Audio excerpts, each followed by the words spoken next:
அனைவருக்கும் வணக்கம். Hello எப்ரின், welcome to knowledge துனியா. வருகிற பிப்ரவரி மாதம் 16ஆம் தேதி நடக்கக்கூடிய தேர்வுக்கு மதியமா பேப்பரில் மதியம் நடக்கக்கூடிய தேர்வுக்கு 14th ரோமனில் இது மொத்தம் 5 மார்க்ஸு. இதில் சாய்ஸ் எதுவும் கொடுக்க மாட்டாங்க. ஹிந்தியில் ஒரு பேரா கொடுத்து தமிழ் எழுத ஆங்கிலத்தில் எழுத சொல்லுவாங்க. ஏற்கனவே 3 வீடியோஸை போட்டிருக்கேன். இப்போ 4th வீடியோ. இந்த 4 வீடியோ பார்த்தாவே கண்டிப்பாக வரும். இதை பார்த்துங்க. இது ஆங்கிலத்தில் எழுதலாம், தமிழில் எழுதலாம். நாங்கள் ஹிந்தி சேனல் தமிழ் வழியில் கொண்டு போகிறதுனால தமிழை மட்டும் ரீட் பண்ணி காட்டுறேன், பார்த்துக்குங்க. मुझे पहाड़ की चोटी पर பகுஞ்சதா தான் நான் ஏறக்குரிய ஒரு மலை உச்சியில் ஏற வேண்டி இருந்தது. பகுஞ்சதா அப்படின்னா செல்ல வேண்டி இருந்தது. பகாடினா மலை, ஒரு மேலே அந்த நேரத்துக்கு நான் போகணும், செல்ல வேண்டி இருந்தது.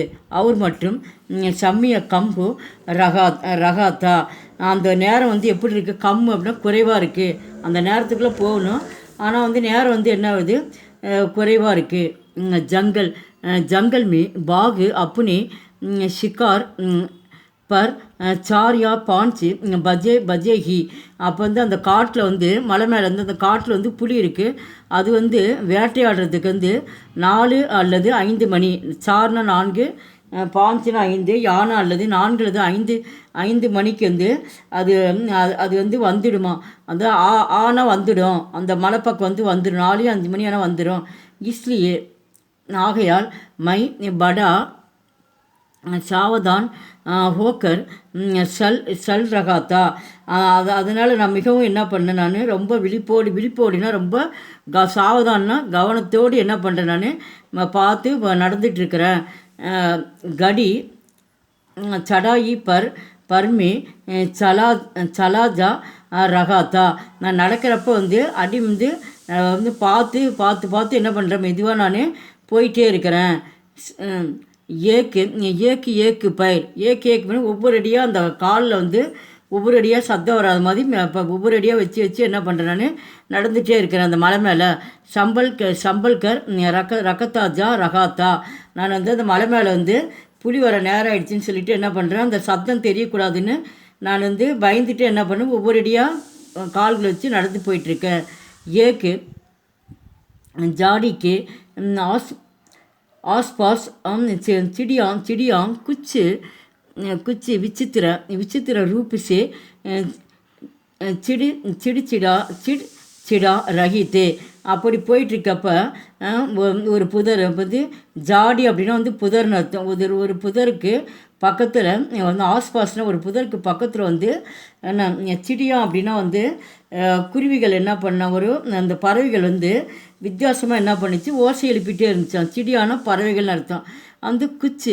குச்சி விசித்திர அப்படின்னா விசித்திரமாக அதோட சவுண்டு ஓசை கேட்டுகிட்டே இருந்தது.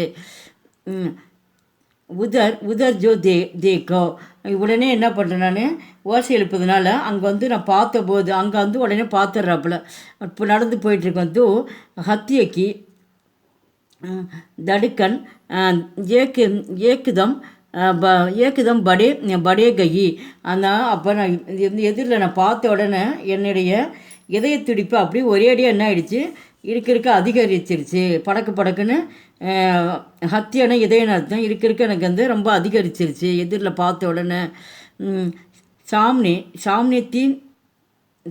300 गज पर ஜாடி கே பாஸ் பாகு கடா ஹுவா.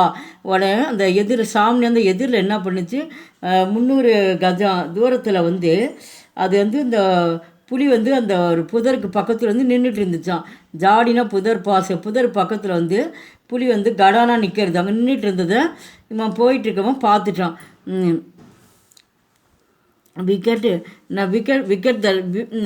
விக்கு தர்ஷன் கர் ரகாத்தா. அவள் பார்த்த உடனே அது என்ன பண்ணிச்சான், அந்த புலி 4 பக்கமும் சுற்றி அதில் யார் வராங்க போகிறாங்கன்னு சுற்றி அது பார்த்துட்டு இருந்தான். இதுதான் அந்த பேராகிராஃபில் இருக்குது. இது ஆங்கிலத்தில் எழுதுகிறவங்க இதை ஃபுல்லாக படிச்சிங்க. இப்போ தமிழில் 1 டைம் பார்க்குறேன். எக்ஸ்பிளைன் பண்ணது தான் கீழே இருக்குது. 1 டைம் ரீட் பண்ணி காட்டுறேன், இதை படிச்சுக்கோங்க. நான் ஏறக்குரிய மலையின் உச்சியில் ஏற வேண்டி இருந்தது. மேலும் நேரம் குறையலாயிற்று. காட்டில் புலி வேட்டையாட 4 அல்லது 5 மணிக்கு விடுகிறது. ஆகையால் நான் மிக விழிப்போடு நடந்து கொண்டிருந்தேன். நான் ஏற்றமான பாதையில் அடிமேல் அடி எடுத்து வைத்து ஜாக்கிரதையாக போய்கொண்டிருந்தேன். ஒரு புதருக்கு அருகில் பறவைகள் வித்தியாசமாக ஓசை எழுப்பிக் கொண்டிருந்தன. அங்கு பார்த்தபோது என் இதயத்துடிப்பு ஒரேடியாக அதிகரித்து விட்டது. புலியன் எதிரே 300 கஜ தூரத்தில் புதர் அருகில் நின்று கொண்டு நார்புறமும் நோக்கி கொண்டிருந்தது. இந்த வீடியோ பிடிச்சி லைக் பண்ணுங்கள், ஷேர் பண்ணுங்கள். எங்கள் சேனல் ஃபஸ்ட் டைம் வந்தால் மறக்காமல் சப்ஸ்கிரைப் பண்ணுங்கள். நன்றி, தன்யவாத்.